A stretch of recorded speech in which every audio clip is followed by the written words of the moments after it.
प्रिय भारत के जागरूक नागरिकों, आज मेरी इच्छा हुई कि औरंगजेब पर कुछ चर्चा जरूर की जाए।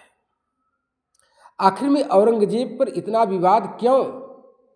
प्रिय दर्शकों, हाल के वर्षों में औरंगजेब को लेकर टीवी चैनलों, प्रिंट मीडिया एवं इलेक्ट्रॉनिक मीडिया पर काफ़ी बहस हुई।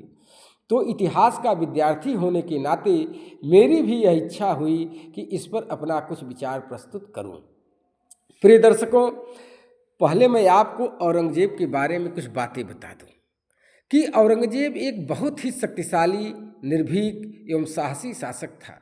वह कुरान के नियमों का पूर्णतः पालन करता था, जिसके कारण उसे जिंदा पीर कहा जाता था। कहा जाता है कि एक युद्ध में जिसमें वह स्वयं शामिल था, युद्ध के समय अजान का समय हो गया और वह युद्ध के बीच में ही अजान करने लगा। वह नशीले पदार्थों का सेवन नहीं करता था। शराब पीने पर उसने पूर्णतः पाबंदी लगा दी थी। नशीले पदार्थों एवं भांग के उत्पादन पर उसने पाबंदी लगा दी थी। उसके काल में सबसे ज़्यादा हिंदू मनसबदार थे। मुगल बादशाहों में सबसे ज़्यादा क्षेत्र पर उसने शासन किया। तो फिर इस पर इतना विवाद क्यों? औरंगजेब ने मुस्लिम उलेमाओं एवं मुस्लिम वर्ग का समर्थन प्राप्त करने के लिए राजनैतिक उद्देश्यों से प्रेरित होकर कुछ ऐसे कार्य कर दिए जिससे भारतीय समाज का एक बहुत बड़ा बहुसंख्यक हिंदू वर्ग उससे नाराज हो गया और उसके विरुद्ध एक क्षेत्र से दूसरे क्षेत्र में विद्रोह होता रहा और अंत में 1707 ईस्वी में अहमदनगर में उसकी मृत्यु हो गई।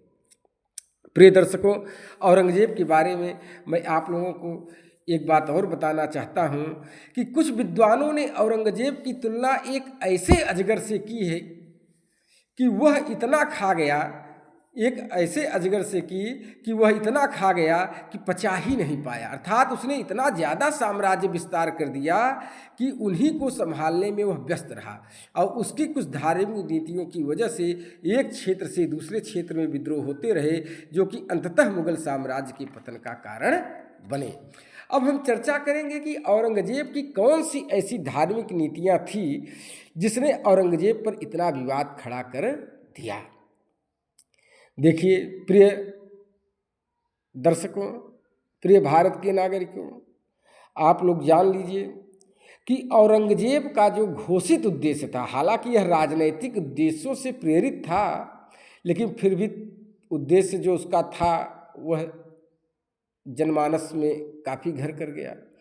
उसका घोषित उद्देश्य था कि दर उल हर्ब यानी मूर्ति पूजकों के देश को, दर उल इस्लाम यानी मूर्ति पूजकों के देश को दर उल इस्लाम यानी इस्लाम का देश बनाना।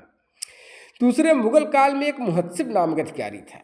मुगल काल में एक मुहत्सिब नामक अधिकारी की नियुक्ति की जाती थी, जिसका कार्य था जनता के नैतिक आचरणों की देखभाल करना। लेकिन उन मुहत्सिबों को औरंगजेब ने आदेश दिया कि वे हिंदू मंदिरों एवं पाठशालाओं को तुड़वा दें, जिससे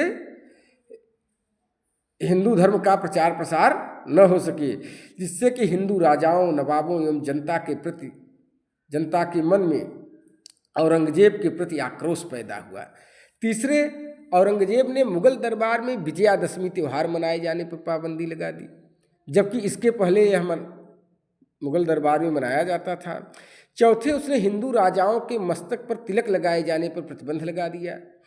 पांचवें, उसने मुस्लिम व्यापारियों को सीमा शुल्क से मुक्त कर